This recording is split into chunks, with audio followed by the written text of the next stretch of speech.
The ZOOM TV24 niyo gahunda ya leta ubundi ntabwo twemera corruption byaravuzwe inshuro nyinshi ariko murabizi nyine ba Minisitiri bava mu banyarwanda iyo twifuza kwicika burundu ariko iboneze ku munyarwanda wari wese ntabwo ari uko ari Minisitiri cyangwa atari Minisitiri umunyarwanda wese byabonekaho icyambere biratubabaza ariko ikiza iyo yemeye icyaha nyine icyo gihe inzego z'ubutabera zikora akazi kazo ibyo case mwumvishe iri under investigation barimo kuyikora hiperereza ahubwo ngira ngo na kimwe ahubwo kikwereka nyine ko ya tolerance ko ari zero nuko na Minisitiri wabifatiwe mabihanirwa birakonfaminga nyine uwo murongo wa leta iyo abatari zero uwo Minisitiri ntiyari guhanwa ariko mwabonye ko nyine yakorewe investigation naho ubwo arabyemera igisigaye twareka nyine ubwo inzego z'ubutabera zigakora akazi kazo. Uwo ni Minisitiri w'intebe w'u Rwanda Dr Edouard Ngirente wasubizaga ikibazo cy'umunyamakuru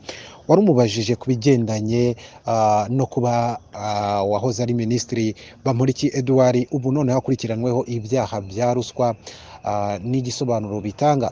Gusa andi makuru akomeje kuvugwa na makuru akomeje kuvugwa ku bigendanye n'ifungwa rya Bamporiki, nta makuru mashya ari kugaragara ku bigendanye naho ari cyangwa se no ko ubuzima bw'uyu munyapolitike buhagaze, kuko honorable Bamporiki kuva urwego rw'ubugenzacyaha RIB rwatangaza ko yatawe muri yombi rwagaragaje ko afungiye iwe mu rugo.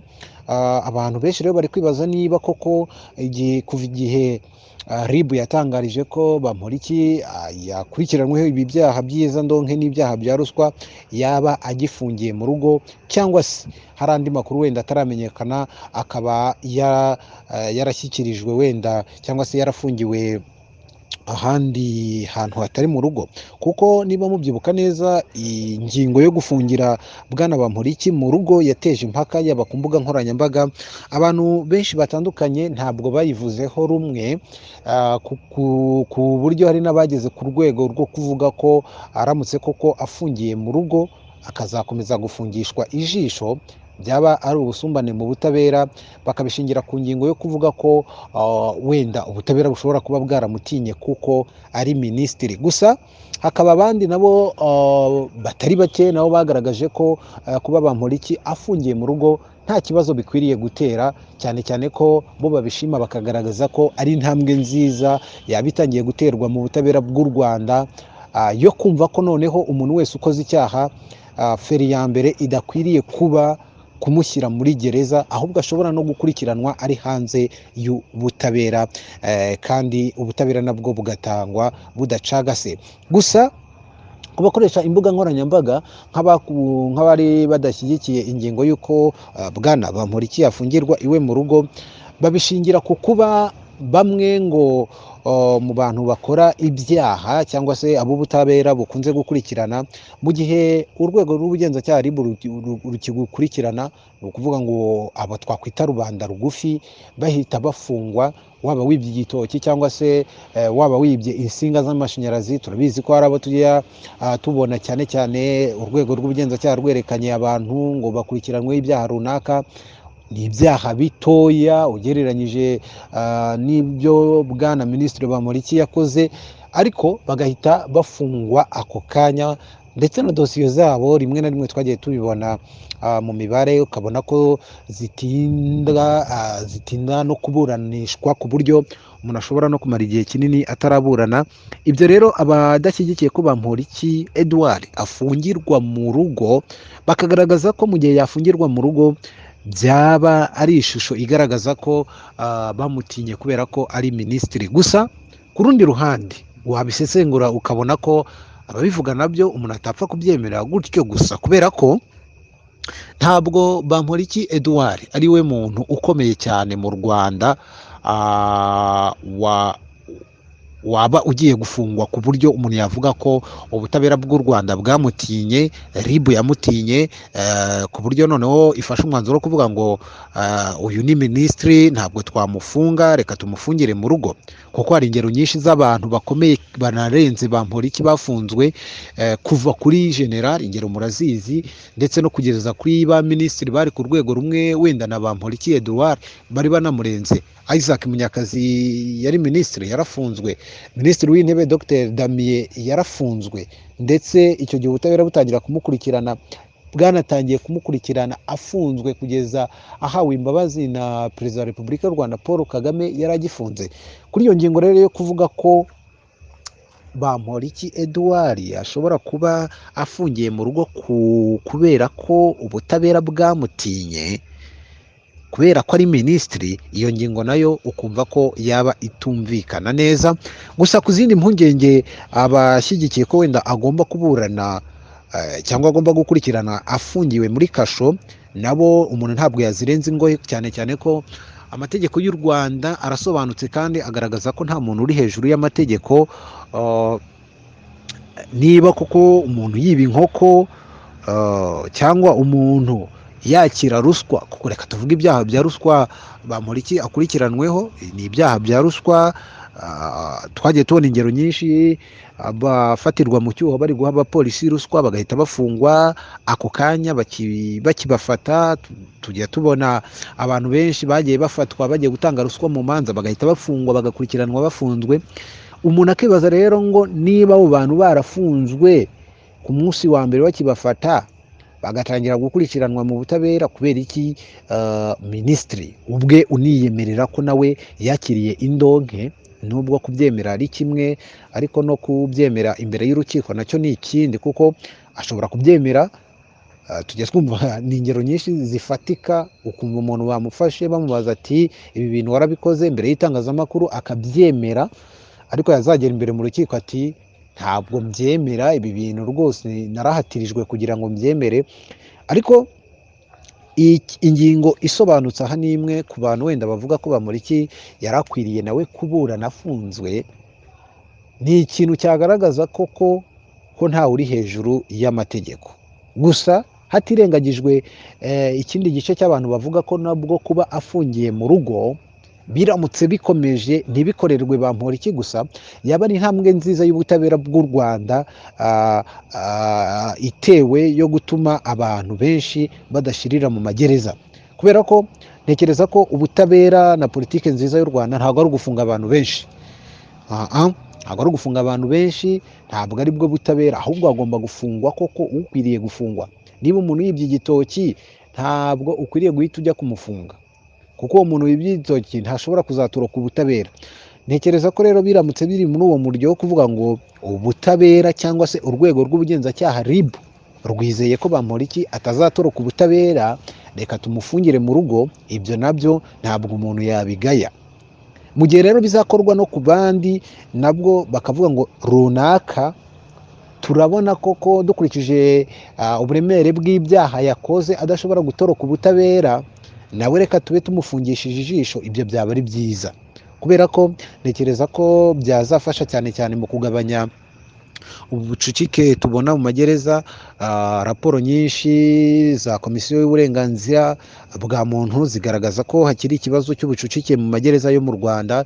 Rimwe na rimwe wanabisesengura ugasanga nibyo koko abarimo bakoze ibyaha, ariko ntabwo bakoze ibyaha koko bibafunga, bishobora gutuma ari ibyaha bishobora kumaza umuntu imyaka 2 muri gereza.